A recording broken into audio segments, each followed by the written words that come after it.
I want to get everyone introduced to Jeff Chadwick. Jeff's an attorney at Winstead PC.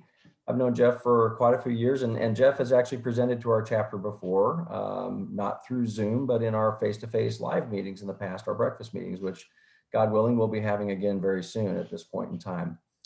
Jeff's specialization is estate planning.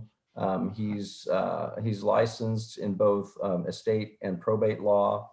He serves a number of different types of people and businesses, and it ranges from high net worth individuals, celebrity athletes, wealthy business owners and entrepreneurs. And we've had a number of interesting conversations over the years as we've worked on joint clients and opportunities together. He's very, very knowledgeable, always has great things to share about ideas on how to structure your estate. Today's topic is really dealing with the fact that we live in such a public world. And I'm sure many of you, like me, to one degree or another, much of life is on a spectrum. Some people are less sensitive to how public their information is, and others are very, very sensitive to how public their information is. And so today, the topic that Jeff's going to walk us through is really dealing with that need for privacy, or that desire for privacy in this very public world that we live in, with social media, rapid access to information. It's available and through so many means and so many modes. Things that get delivered to the government are available to people to go gather and look at, and there are ways that you can protect against that. And then also I pleaded a bit for him to take a little bit of time to embed in here a little crystal balling about what do things look like from what we're hearing from the administration with respect to possible changes in the estate area. And I know that's been a topic of great interest and discussion that I've had with a number of my clients, and I'm sure some of you are wondering about that as well for yourselves, and probably businesses and business owners that you work with. So Jeff, with that, I'm going to pass the torch over to you. And I want to tell everybody up front that as we had a little pre-discussion before the session really got going for everybody, Jeff's preference is that we make this conversational if possible. So if you have questions as he's going along, please press the button and raise your hand, or honestly, better yet, just unmute yourself and jump in with a question, and we'll have a good dialogue back and forth. All right, Jeff, over to you. Thank you, Brian. Yeah, and please interrupt me. I'm kind of thinking, if you're going to ask me to speak at 7:30, I hope other people are speaking too, because I took the 5-minute break to get my third cup of coffee. But in any event, thanks for having me. Like Brian said, I think it was probably 4 or 5 years ago I spoke to the group, had a good time doing it, and hopefully you guys get back to in person soon. Yeah, and really, this is actually probably a combination of two presentations that I've done through the years. I've got a little PowerPoint that I might jump in and out of, but also I've tended to not love PowerPoints on Zoom because you're just kind of looking at a screen. So I may not quite go in there all that much in the hopes of making it a little bit more conversational. But the two presentations really are like Brian said. One was just kind of privacy planning, things you can do, and the other is what's going on with the estate tax. I've got longer PowerPoints. I've got 80, 90 page papers on both of these things. So if you hear something that's kind of interesting and you want to reach out and get a copy of the broader materials, just let me know. So why don't we start with the estate tax first, because that's kind of the question I get very often. So I am going to try to share the screen here and just pop into a little chart for you and see if we can do this here. All right. So can y'all see my screen there? Yes, we can. Thank you. Yes. Good. It wouldn't be a Zoom meeting without a little bit of technical difficulty. So good. All right. So let me run through here. Let me just show you this. Okay. So when you think about the estate tax, it gets a lot of press, but the reality is it doesn't affect that many people. Now, back in 2000, there was a gift and estate exemption of $675,000. So what that essentially meant is that if you passed away and you had $1 million life insurance policy, you had a taxable estate. And the tax rate on the excess was 55%, which is kind of amazing when you think about where we are today.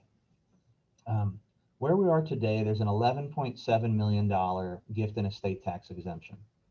And that's per person. So if you're married, you get $23.4 million that you can basically pass down to your kids before you pay any gift or estate tax whatsoever. Once you go over that excess, it's 40%. So sometimes when I'm meeting with clients, I'll tell them, look, for 99.98% of people and 100% of people in the meeting, estate tax really isn't that big of an issue. We'll talk about how it could become an issue if the law changes for a lot more people. There's also this concept of portability now, where if one spouse passes away and they don't use all of their exemption, maybe they pass all the assets to their spouse, there's an unlimited marital deduction. The spouse can port or use that unused estate exemption amount. So long story short, things are a lot different than they were 21 years ago. The good news, bad news on this is that these big bloated exemptions are really the result of the 2017 Tax Cuts and Jobs Act. So what I tell people as well is you have these big exemptions, but you either got to pass away or you have to give the money away before the end of 2025 going into 2026 to get any benefit from that. So these laws all sunset at the end of 2025. And what will happen is the exemptions will revert back to pre-2018 levels, which is $5 million a person. There's an inflation adjustment. So assume about $6 or $12 million per couple. So basically we have doubled exemptions for a couple of years. As Brian, I'm sure, can tell you, there's a ton of tax proposals out there. Most of them include something about the estate tax. Conventional wisdom is that if there is something passed, they might go back to 5 million, maybe even 3.5, which was the 2009 level for the exemption amount. The tax rate might go up to 45%. So it creates sort of this weird issue where, like, let's just say you're a married couple and you're worth between 10 and $15 million. You don't have a taxable estate today, but you could tomorrow. So what do you do? It's complicated. That's why there's a 90-page paper on this that I can send you. The short answer is there's not a great answer, but there are some things you can do. There are also income tax proposals out there. One of the ones that's interesting to me, right now, when you pass away and assets kind of run through your taxable estate, there's an income tax basis adjustment either up or down to fair market value at date of death. So what that means really is if mom passes away and she owned her house for 50 years and it's got a really appreciated value, if she doesn't have a taxable estate, what will happen is your income tax basis when you inherit mom's house will step up to fair market value at mom's date of death. So if you turn around and sell it to a third party, you don't have any capital gain. Same thing with appreciated stocks, business interests, real estate, etc. So, for 99.98% of people in America, that is much more important than the estate tax. So Biden's talked about getting rid of that, which is sort of interesting. And, how does that work administratively? But I think that more than anything that's going to impact and affect a lot more people. You also see, where they tax capital gains at ordinary income tax rates, and some other kind of transfer tax proposals that we won't quite get into. So Jeff, one thing that might be interesting just to quickly highlight is the why.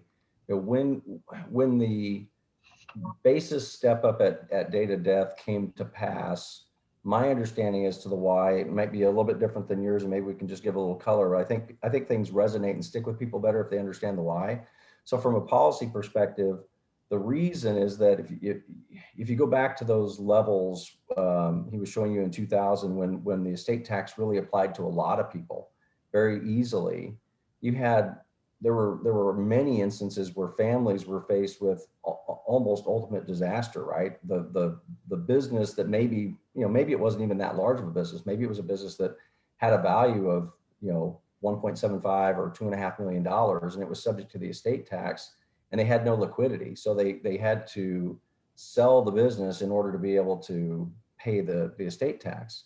And yet when they inherited whatever the remnants were, or if they did inherit the business, there was already an estate tax on it. And then if the kids or the grandkids or whoever weren't going to run the business and they decided to sell it, there was immediately another great big amount of income tax if you don't do the step up in basis, right? So it's two different taxes. The one is really a transfer tax on wealth that's been accumulated, and the other was on income that's been generated.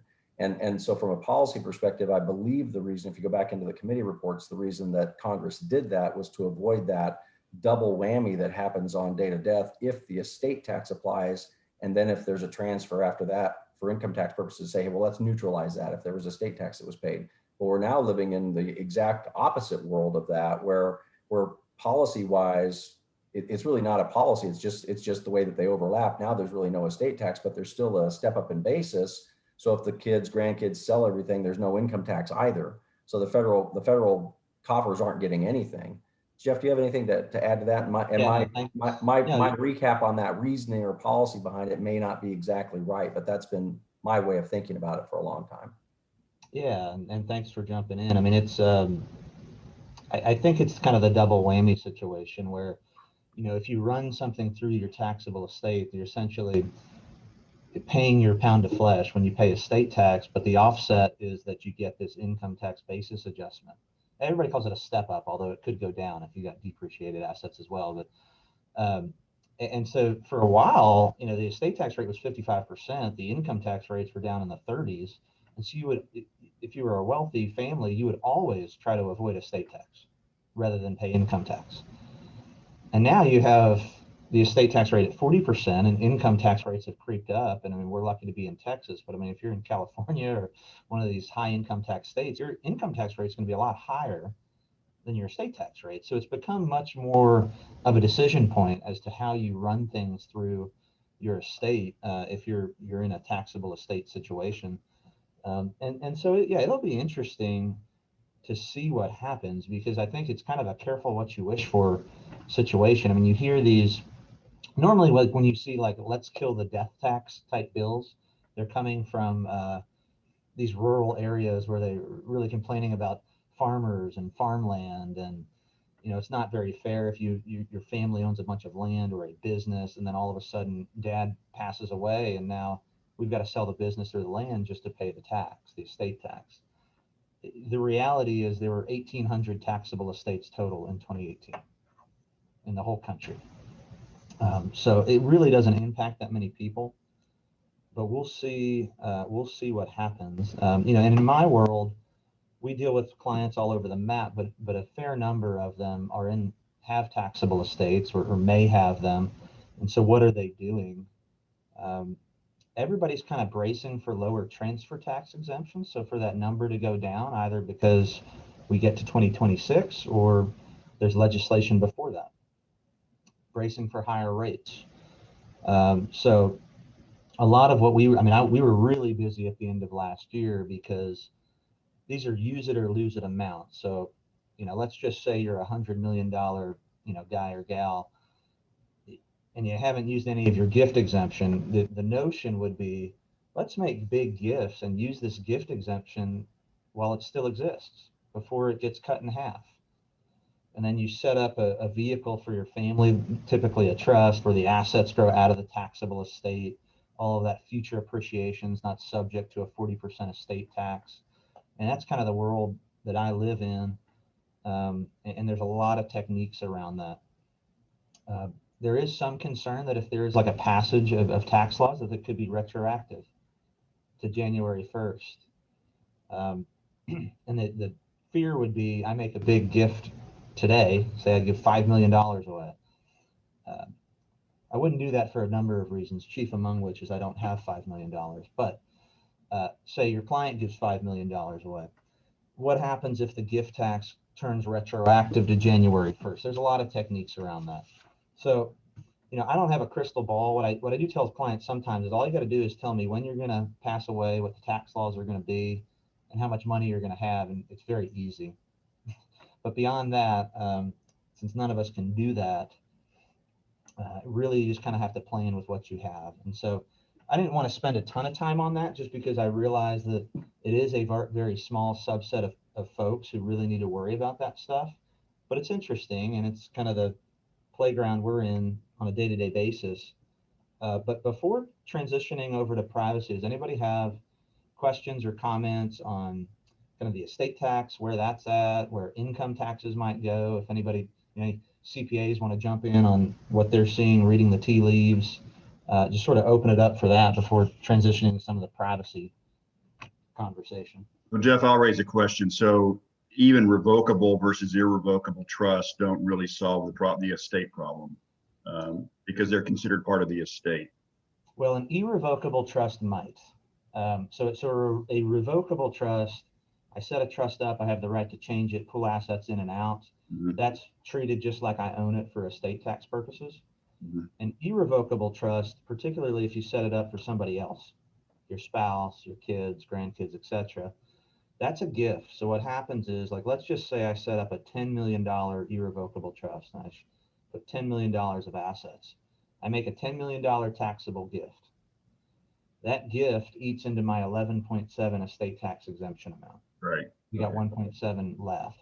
But the irrevocable trust, if it's structured properly, should be excluded from my taxable estate when I pass away. So, one thing that we do with a lot of business owners, wealthy clients, is you set up these irrevocable trusts, you use your gift exemption now, and then the hope is that that trust grows and grows. And all of that growth and appreciation is occurring outside of the estate tax system. What I tell like a lot of entrepreneurs and business owners is, hey, if your goal is to build a good estate and pass that down to your family, your friends, well, really the IRS right now is a 40% silent partner in the growth of your assets once you tip the scales and have a taxable estate. So some of the best planning you can do is on the front end of a business or before a big liquidity event is to move some of those assets into an irrevocable trust that's outside of the estate tax system. And there's all sorts of bells and whistles where, my spouse can be a beneficiary of that irrevocable trust. So, those assets are sort of there if we need them to help benefit the family. I can borrow from that trust, sell and swap assets, income tax free from that trust. And so that's, truthfully, that probably takes about 80-90% of my day dealing with those kind of issues and working on those kind of things. But that was a great question, Larry, just kind of understanding the difference. And one of the things that's interesting, so on that irrevocable trust, it's not part of your taxable estate. So you don't get the basis adjustment at death. So it's always this, I hate the word game, but it is a bit of a game and a strategy as to managing, I want low basis assets to run through my estate as long as I'm not tripping the estate tax. I want high basis assets like cash running outside. So it's interesting. It gets fun and complicated, and that's kind of our world, but a good question. So anything Just else? real quickly, what would be some things in an irrevocable trust? Like I've got an islet. So if what would be some things that would trigger it to be part of the estate, to be deemed part of the estate? Yeah, and so for the benefit of the others, so an ILET refers to an irrevocable life insurance trust. And back in 2000, when I showed you that chart, $675,000 being a taxable estate, what a lot of folks would do, like let's say I had a $1 million life insurance policy on my life. Well, I would structure that where that's owned by an irrevocable trust, and I make gifts to the trust to pay the premiums, and then that irrevocable trust and the death benefit when I pass away is not subject to estate tax. It's the same concept for any other asset. So a trust can own anything that you own. It can own a business interest, it can own real estate, appreciating stock. The planning is really effective when you have growth assets in there that sit in there, kind of as a multi-generational family nest egg. I'll give you an example. I had a client who very wealthy. He started and was the CEO of a public company, and we got hired on, and kind of you get the document dump and you start looking through things. And he had some of these irrevocable trusts, one for each of his kids, and they had a couple $100 million a piece in each of the trusts. And I kept looking through the whole file and was thinking, how in the world did he do this? Because I don't see how he made big gifts. And so when we talked, he said, well, what I did was when I started my company, I just gave 10% stock in the company, to each of the kids' trusts. And the stock at the time was worth pretty much $0. It was a fledgling company. And so as the company grew, the children's trust grew. And so he had, literally a couple $100 million in each of these trusts that was all sitting there for the kids and future generations. And he used this 0 gift and estate exemption to do that. So, I mean, that's a pretty extreme example, but that's the kind of planning that a lot of wealthy families and generations do. And kind of when you hang around with these families enough, you start to realize I can understand how wealth can be kept within the family for multiple generations, kind of in this tax-free manner. So it's interesting. I like it. I kind of geek out on it sometimes. So get it going political. What do you see as the outlook of some of those tax law changes, including the estate? Yeah. I'm not big into like fear mongering of, oh my gosh, they're going to change everything. You've got to go out and do this and that. It's sort of interesting because when you look at the history of the estate tax exemption, with the exception of 2010, when we had no exemption. So if you're Dan Duncan or George Steinbrenner and you die, that was a good year to die when there was no estate tax. But the exemption's like always gone up historically. So, I mean, there is a chance that nothing really happens all that significant with the gift and the estate tax. I would say the betting favorite is that this is a sunset. So this is just an 8-year window with these bloated exemptions. So I would have to say the betting favorite would be nothing happens. And at the end of 2025, going into 2026, it just drops back down to 5 million a person index for inflation. That said, all of the literature you read and everything you see in congressional reports, Biden is similar to Hillary and Obama in kind of wanting a $3.5 million, 45% tax rate. If you look at like Warren and Bernie, I mean, they're like way on the other side and talking about wealth taxes and things that have all sorts of works. I'm guessing that if you see something, it might be somewhere in like the 5 million range. Maybe the rate pops up a little bit, but it is a pure guess. I mean, I will tell you because I've been doing this, I don't know, a dozen years or so. And if I drew you a chart of what the estate tax and the rates were, it would go like this. I mean, it's been really kind of crazy. I'm not answering your question other than to say I don't really know. Conventional wisdom is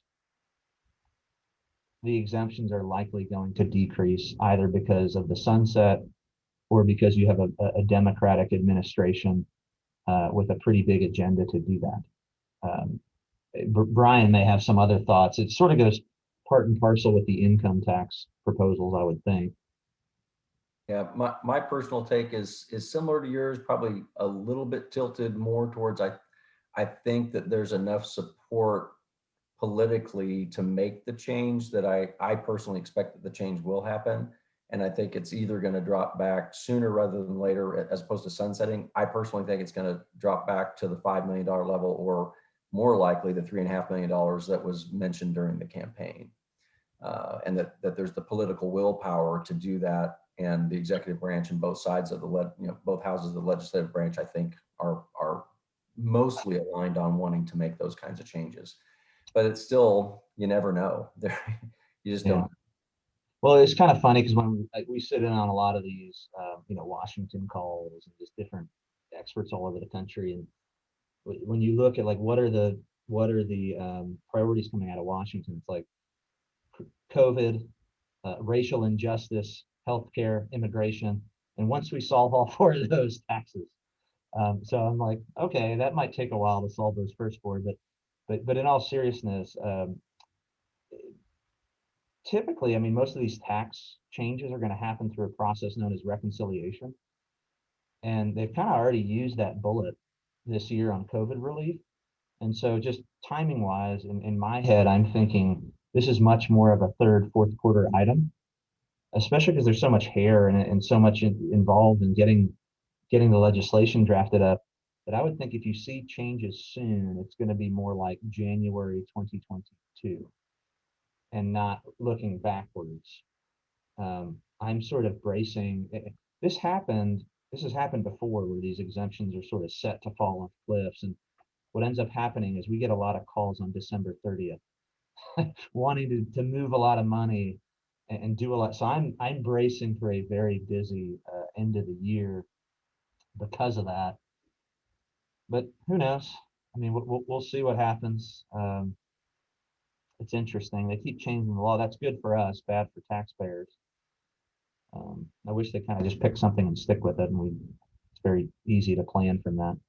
I'm getting off topic, but if I were king, I think the way that I would do it is say that essentially there is no estate tax, because that's truly a double tax. The gift tax exists kind of as a backstop against income tax shifting opportunities. And if I gift income producing assets to my kids at a lower income tax rate, I can kind of play with that. And then when you pass away, there's no estate tax, but there's also no income tax basis adjustment at death. So when you sell the property, when I sell mom and dad's house, or I sell mom and dad's farm for business, I pay the tax just like mom and dad would, but I have the money to pay it. I think that makes a lot of sense. You know, you're not charging a tax just because someone passes away. If you want to keep the farm in your family for the next 10 generations, you never pay a dime. But if you sell it, you pay like mom and dad would pay it, just like they sold it. That seems fair to me, but no one talks about that, so I don't think that's going to happen. So that's just my soapbox for a moment there. I'm with you, Jeff. I'd vote for you. All right. Well, I also had a quick question. Understood that the irrevocable and revocable trusts, primarily in this environment, are for liability protection. Can you comment on pros and cons of both, or if the liability part is a major part, or it's kind of an after effect? Yeah. So understanding the difference between revocable and irrevocable are kind of key to Larry's first question and David, your question. Revocable trust is just, I set something up, I can change the terms, I can put assets in, take assets out, I'm the owner for income tax purposes. It's purely a titling mechanism. It can help to avoid probate. It gives you no asset protection whatsoever. So one of the common misnomers is, I have a revocable trust, I'm protected. You're not, because if I can pull an asset out and put an asset in, so can a creditor. An irrevocable trust, by contrast, I cannot change those terms. When I give assets to that trust, it's a giveaway. I can't get those back unless I substitute in fair market value. So the irrevocable trust can offer some asset protection in that vein. And there's all sorts of rules and exceptions to it. But those are the kind of trusts that you would be using for asset protection purposes. So a lot of the clients we're working with, when they make these big gifts and are shifting wealth, an added benefit, I think, of the irrevocable trust is you're increasing your level of asset protection for your family as well. But understanding the difference between the two is absolutely key in that. And one quick follow-up question: does the irrevocable trust have to have its own taxable tax ID, where it's a separate taxable entity, or can it be a different kind of an entity that doesn't have separate treatment? Great question. You can have what's known as a grantor trust for federal income tax purposes, where, David, like if you set up a trust, if you retain certain powers, you're treated as the owner for income tax purposes, but not estate tax purposes. So there's a dissonance there. And for instance, if your spouse is a beneficiary, that's a grantor trust. If you have the right to swap assets in and out at fair market value, that's a grantor trust. And what's really nice about that from the estate planning perspective, you have to pay the income taxes on that trust. You're treated as the owner. However, the IRS doesn't view your payment of the income taxes as an additional gift to the trust. So when you think about this, if the purpose of a lot of these estate tax irrevocable trusts are, I want to grow assets off my estate tax balance sheet, well, I can pay the income taxes on that, and that is all tax-free growth, which is fantastic until it's not, and it's too much of a burden. You got to shut it off.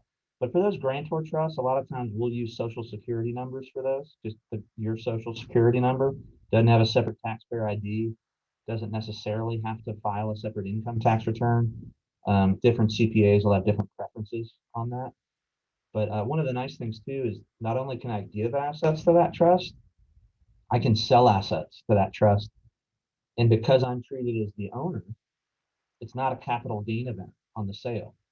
Or if I take back a note and there's interest payments, that's not ordinary income to me. So when we start dealing with business succession, you know, how do mom and dad transition the business to the next generation, maybe maintain an income stream? Sometimes what you do is you set up one of these irrevocable trusts. Mom and dad sell their appreciating business to the trust, and they take back a promissory note. So they get paid based on the value of the business plus a small interest rate. That gives them an income stream. It's all income tax free. And then the business and the future appreciation is owned by the irrevocable trust for the benefit of the kids, and mom and dad sort of cash out and use that to live on.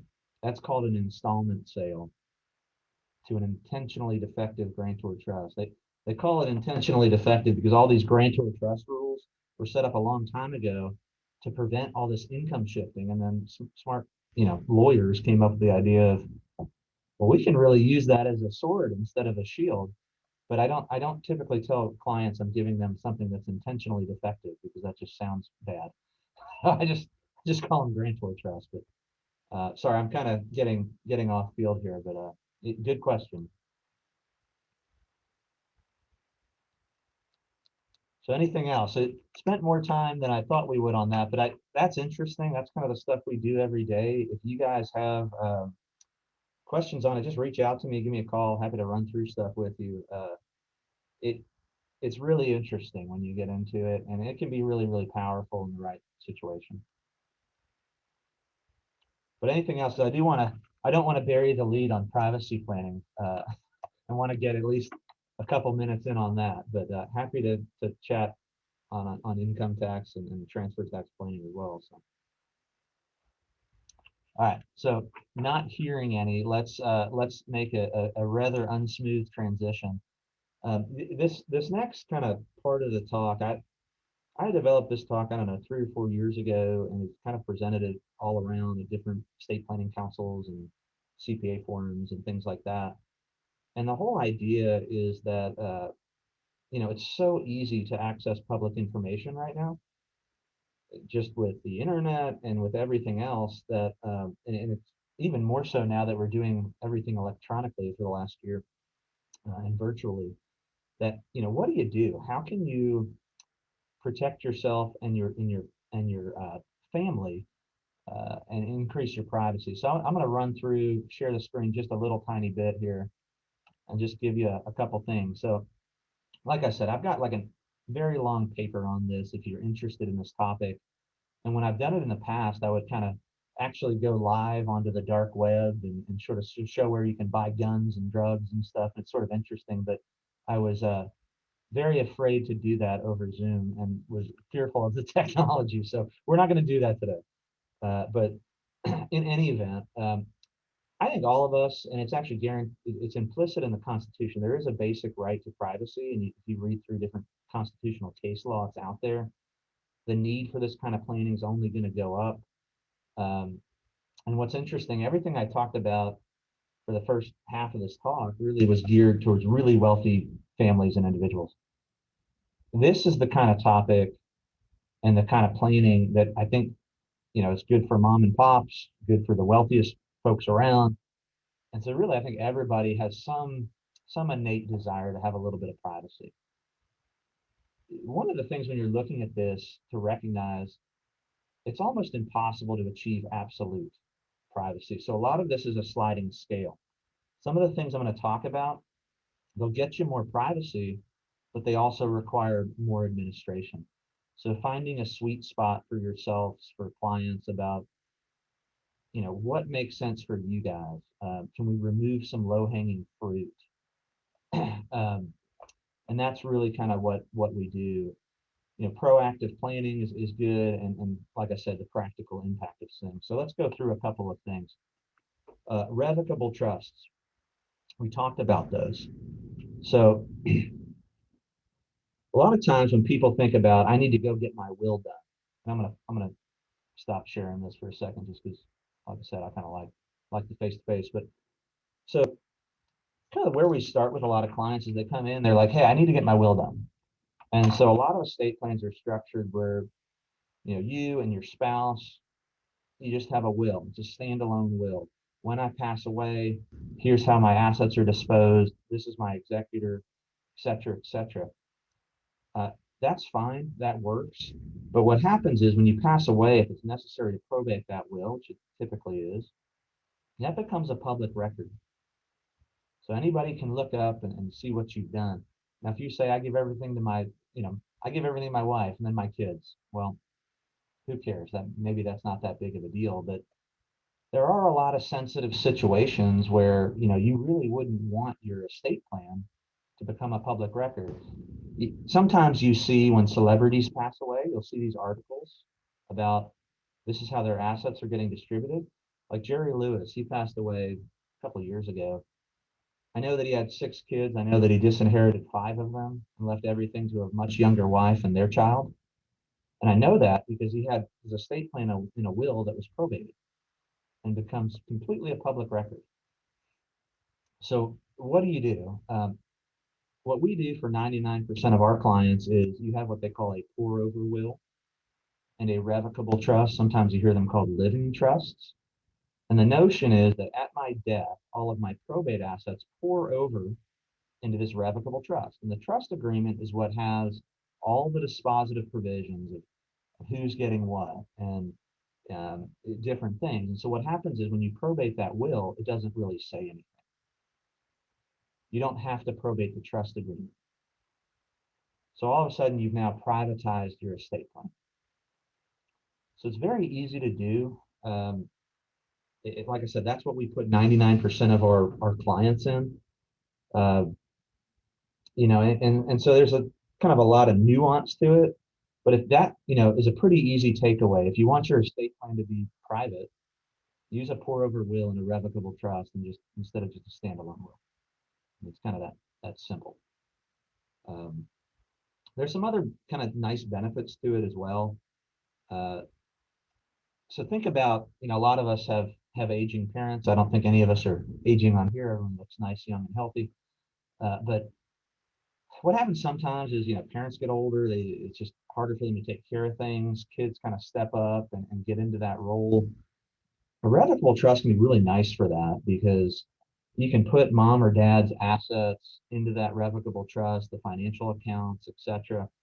And if mom or dad can't handle finances, it's very easy for one of the kids to step in and become that trustee. And they can start paying, medical bills, expenses, different things, and really manage finances for mom and dad. Alternatively, you might have to be working through a power of attorney, or God forbid, going to get a guardianship at court, which is a really just a tough procedure and not private at all. So these revocable trusts can be really good and an elegant solution for aging. And then when mom and dad ultimately pass away, the assets are sort of already sitting there, and you've got a pool from which to draw to administer the estate. And they work really well. And I like them a lot. I mean, like I said, I do 99% of the clients I suggest that. Sometimes clients will say, well, I don't need all that. Why don't you give me a will? And I tell them it's going to cost you more for me to draft you a will because that's not my form. And then they say, okay, that's fine. But any questions further about, we've talked about revocable and irrevocable trusts, and any other questions or thoughts on that? No? Okay. So another kind of big topic, let me just share the screen with you a little bit. And if you want this PowerPoint, it may be kind of already there through Fang or whatever, but just let me know and I can shoot it to you. We deal with a lot of clients who would like to own things anonymously. The most typical one you see is real estate. So I've got a lot of athlete clients, and coaches and prominent folks. And so what's kind of scary is that, if I kind of look at any one of your names and I go into Montgomery County Appraisal District and type it up, I can probably see your address. And if I type that address in, you bought or sold your house recently, I could probably see pictures of inside your house, or maybe the layout or the floor plan. There's all these different things that, maybe for the Jeff Chadwicks of the world who nobody cares about, it doesn't really matter. But that's sort of unsettling when you really think about it. And so for a lot of our like athlete clients, for instance, I mean, they don't want to throw in an interception or miss a foul shot and someone show up at the house. So how do you do that? There's other, I'll give you a practical example too. So this was a couple of years ago. So Bernie Sanders, during one of the presidential runs, caught a lot of flack because he had bought like his third home or something at like a really exclusive area in Vermont. And if you're the 99% candidate and this and that, and voice of the people, and creator of memes, then that doesn't make a lot of sense. So there's ways to shield your ownership from the public eye. Also works for collections. There's artwork and coin collectors and different things where if you're participating in an auction, the price might go up because of who you are. Controversial assets. We've got clients who want to invest in medical and recreational marijuana, which may not play well within their kind of business circles, or just different things like that. So what do? We will typically utilize either a revocable trust or a business entity such as an LLC to take title to that asset. So common example, let's say you're a football player, you're moving into town, you just got signed by the Texans, you want to buy a house, but you don't want folks to know where you live. So a lot of times we'll set up a trust. We might call it like the 123 Main Street Trust or something inconspicuous. You name a third-party trustee. I've got clients who, football players who like their grandma who lives out on the other side of the country with a different last name as the trustee. That trust takes title of the house. So on the deed records and on the appraisal district records, if you look this up, it would just show the trust and the trustee. It wouldn't show really the true owner who lives there. So that's a kind of an easy way. You can do it with LLCs as well and just have I normally name like a third-party manager or a trustee that's not easily identifiable with the client. For instance, if I want to get privacy on my house and I title it in the name of the Jeff Chadwick Revocable Trust, that doesn't really work too well. So sort of interesting. We do that quite a bit. And I've also actually heard anecdotally, like if you call up Harris County Appraisal District or Montgomery County, you might be able to just say, hey, can you privatize my information on the appraisal district website? Sometimes they'll grant that request and it won't show up in like a basic search. But otherwise, it's very easy. I mean, I'll admit that sometimes what I do when I got prospective clients calling me or they email me, I might do a quick little search. Do you live in a $200,000 house or a $2 million house? And just get a sense of kind of what we're dealing with. Give you another anecdote. We did this for a pretty prominent person, not in Texas, but a coach at a school. And they moved to the new school and became a coach and wanted a privacy for their home. So we did this, did all the great planning in the world. Then they were at practice and a reporter followed the coach home from practice and figured out where they lived. And then like cross-referenced it on the Zillow listings and published this whole article about, hey, look where the new coach lives and look at the house. And that wasn't a good day. So you can only do so much. But anyway, but any questions about how that works? That's a big one. That kind of comes up a lot. A lot of my clients talk about a desire for more privacy, but really don't know where to start. Yeah. And so, these basic points of just, it's doable. It takes a little bit of I guess, discipline and then some follow through, right? I know I've had clients that have started the planning process and have stopped short. You know, they'll get the updated will, but then they don't actually put the trusts in place, or even if they get them formed up, they don't fund the trusts or whatever. And so it's I think they're victims of their own busy lives. Sure. Yeah, and that's why it's a bit of a sliding scale. Like you can do all this, but the more desire for privacy you have, the more work it's going to take, just like anything else in life. And so you just kind of taking an honest look at your situation and getting a comfort level, it will sort of help you decide, you know, what's worth doing and what's frankly not. So it's not for everybody. Like I don't really care that much that you can look up where I live and see what the appraised value of my house is. But if I was much more well known, I might care a lot.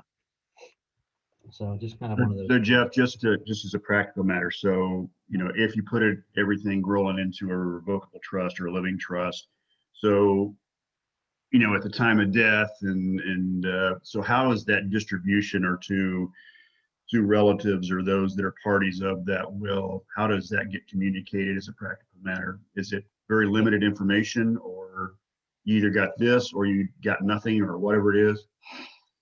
Yeah, so it'll be dictated in part by the terms of the trust agreement and in part by Texas law. So when you think about like your basic revocable trust, if you use that for your basic estate plan, what would happen is at death, when you pass away, that revocable trust becomes irrevocable because you can't Right. change it anymore. Right. Right. Then there's a trustee that you've appointed, oftentimes a family member, who steps in, and their job is to administer the trust, communicate with the beneficiaries, set up, you know, oftentimes lifetime trusts for kids and that sort of thing. And so there's a basic duty of disclosure and communication to beneficiaries. If you've decided not to include somebody, there's usually no duty to tell anybody about that. But essentially the process is the trustee gets in, sort of takes stock of the situation, takes possession of all the assets, and then executes the terms of the trust agreement, which could be an outright distribution, the creation of trust for family members at that point, a whole number of things. And normally they're working with kind of like an attorney, someone like myself who deals with estate and trust administration to help kind of guide them through the process. All right, I know we're going to run up on time, but did I answer your question, Larry? Yes. Yes. Okay. Yeah, no, that's good. Thank you. Yeah, so let me run through a couple more things. Like I said, I mean, I've done this presentation where I've spent literally a couple hours running through all this stuff, but I wanted to hit the high points for you. Share this again. So one other big topic and question that we get a lot is, I want to make a charitable gift or I want to make a political donation, but I don't want folks to know that I'm doing it.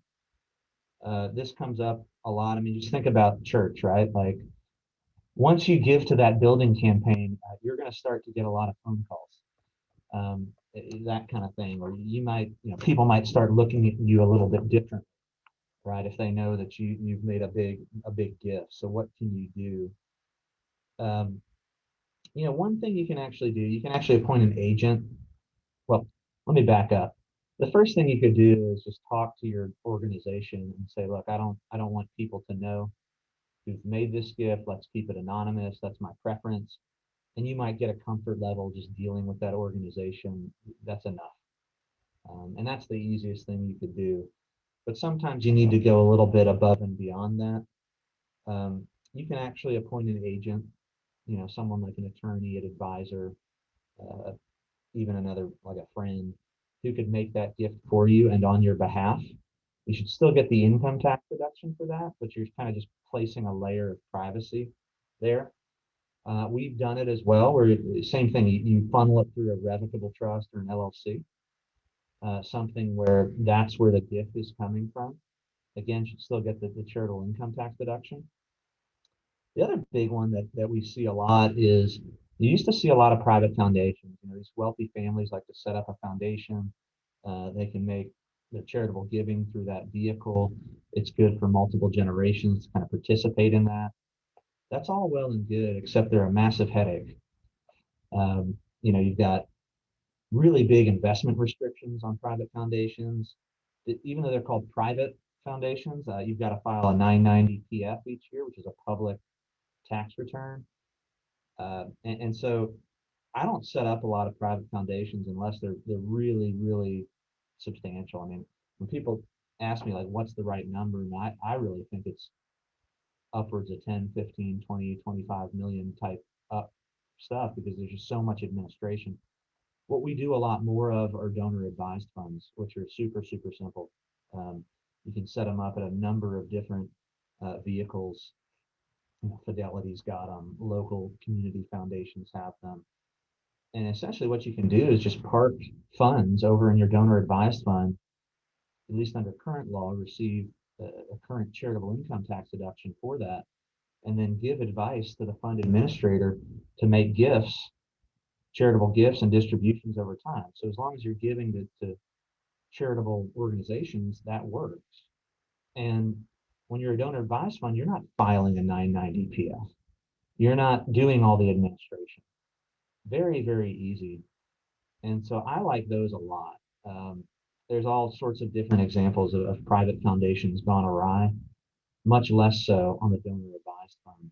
So I mean, frankly, I would say I've been involved in unwinding more private foundations lately than setting them up.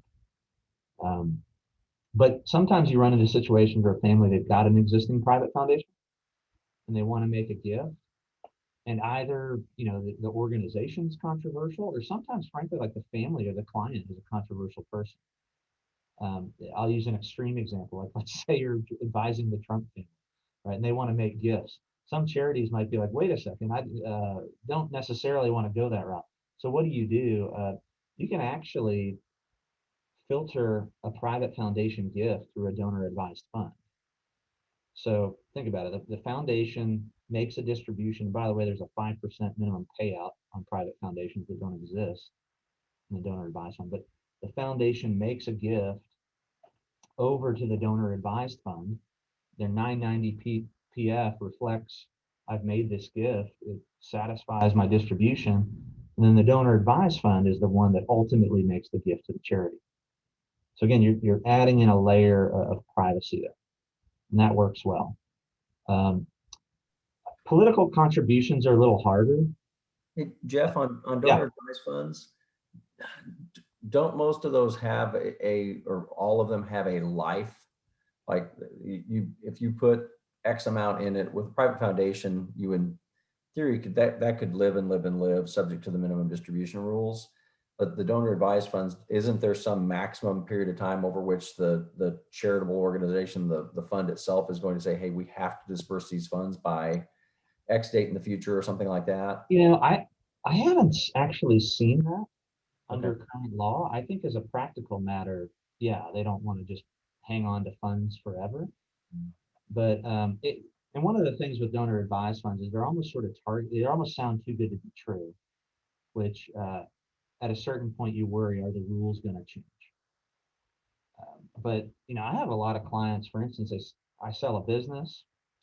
I want a big charitable income tax deduction that year, but I don't necessarily want to give all this money right away to charity. I'd rather spread it out over time.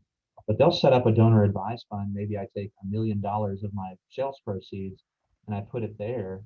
And then my family and I, over time, period of years, even decades, work with the fund administrator to give advice and say, here's who we'd like to benefit. And that those funds get distributed out over time in a private manner, and your family's not responsible for the administration. The fees on administering donor advised funds are typically pretty small. So, I mean, I push a lot of people into that a lot more than I have private foundations here lately. Just really the only reason you'd want a private foundation now is if you really want that level of control and involvement and administration. Some families do, most families don't. But I haven't seen that where there's a set end date necessarily. Okay. Thanks for clarifying that. That could come in, that could be changed very quickly though. Because it does seem a little odd that I could just park $1 million, get a current income tax deduction, and that could be distributed 50 years from now. And it doesn't feel right. political contributions. Sometimes we get that question. One of the issues is if you go online, I guess it's the Federal Election Commission, and there's a website you could go on, and I could type in Brian Valencia and see who if you've given any, political contributions through the years. That's all public information, and even political action committees are public information. One thing you see sometimes are these 501c4 organizations. They're kind of like social welfare organizations. Negatively, they're referred to as dark money. So if you want to make political contributions, have them be completely anonymous, that's kind of your route. And it's sort of interesting. You should get, it's sort of interesting because they've got a lot of bad press. You don't see them a lot. And most people don't really care all that much. But if you did want to explore that route, we've done that with some clients and gone that way. So I think that the takeaway is there is a method to make anonymous political contributions, but it's a little unwieldy. But any questions on like charitable giving and that kind of thing? That comes up a lot. All right. So I'm going to run through a couple little things at the, I'll go quick. One more thing that I'd like to kind of run through here is non-disclosure agreements. We deal with this a lot.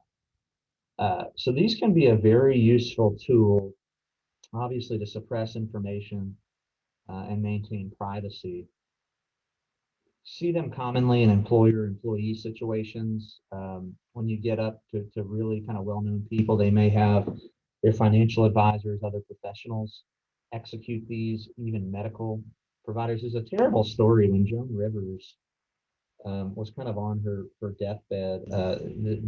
She was under anesthesia, and the doctor took like a selfie, and there was this picture that was like floating around. I mean, sure, it violated all sorts of medical privacy laws.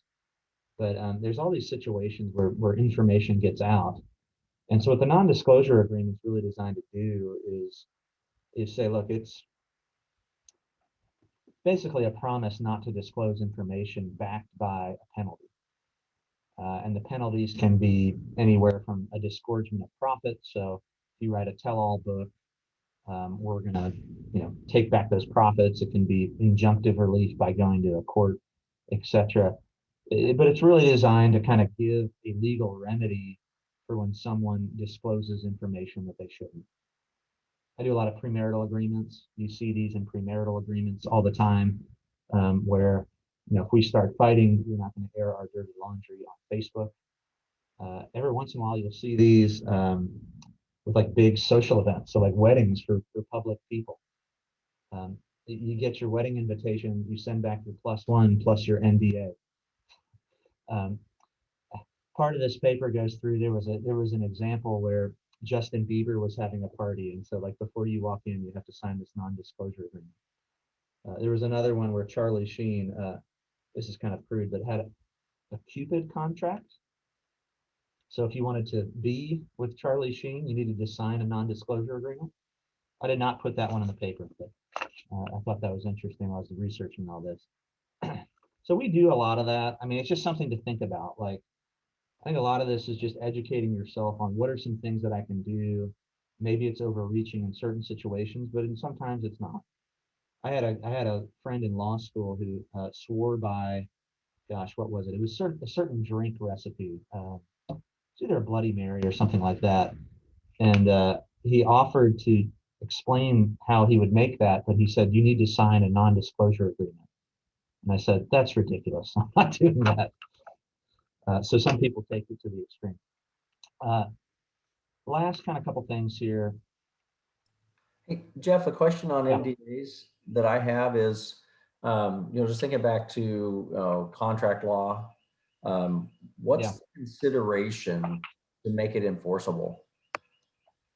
Yeah, so generally a contract needs some consideration, some bargaining exchange to be enforceable.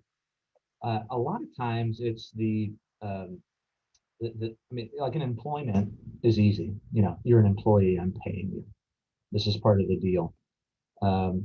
You know, a lot of times it is the knowledge of the information itself and the use that you get out of that and the benefit of having that knowledge can form consideration.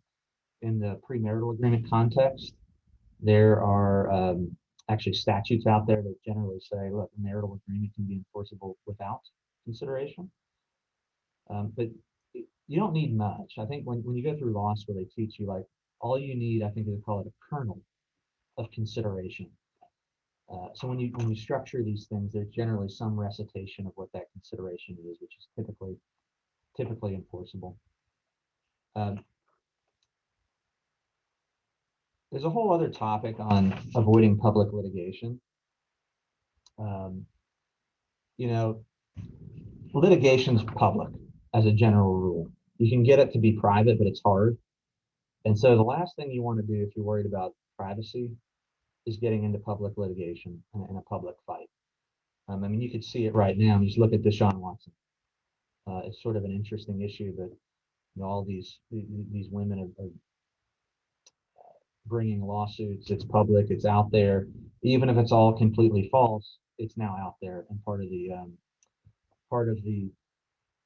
kind of the public dialogue. So oftentimes we'll include, you know, binding mediation, arbitration type provisions, alternative dispute resolutions.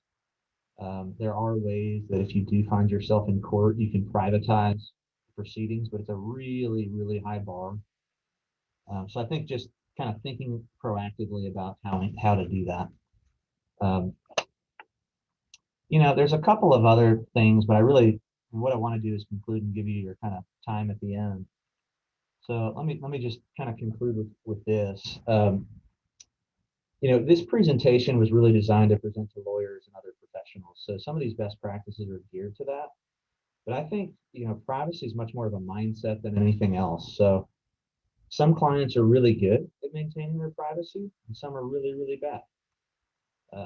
And so educating yourself and kind of educating your clients and the folks that you work with is important. I sort of subscribe to the thought of, you know, if you put it in writing, that could be read in open court somewhere someday. So do you really want what you put in writing out there? So anything that's said in writing, is that better said over the phone, right? Anything said over the phone or over Zoom, is that better said in person? So just kind of some common sense things. This extends all the way down. You know, I mean, if you're a professional, if you have a business, it's not just you. It's the people you work with, the people who work for you, assistants. You know, for us, it's paralegals, associates, that sort of thing.